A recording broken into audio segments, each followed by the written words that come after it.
ছাত্রলীগের সাবেক নেতা এবং কর্মী হিসাবে কথা বলে যাই। আজকে আমি বলে আসছি যে আমার যত তকমা আছে সব তকমা তোমরা নিয়ে যাও। আমার মানবতাবাদী বলতে এখন তোমরা বেঈমান বলো, কোনো অসুবিধা নাই। শেষ বিন্দু পর্যন্ত আমি বঙ্গবন্ধু কন্যা জননেত্রী শেখ হাসিনার সাথে আছি এবং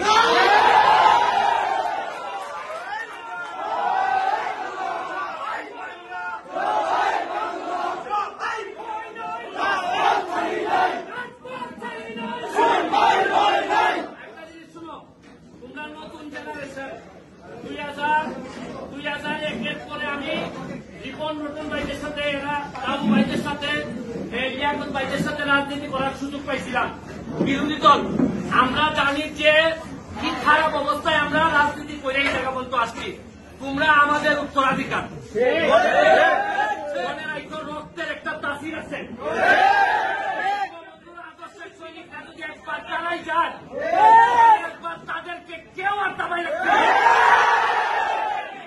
আমার ছোট ছোট ছাত্রদেরকে এরা মাথা ব্রেইন ওয়াশ করছে, জানে না কাদের এরা যুদ্ধ করতেছে। আজকে যদি এরা ক্ষমতা থেকে পতন করতে পারে কালকে এদেরকে রাত্রি মেরে ভালাই রাখবে,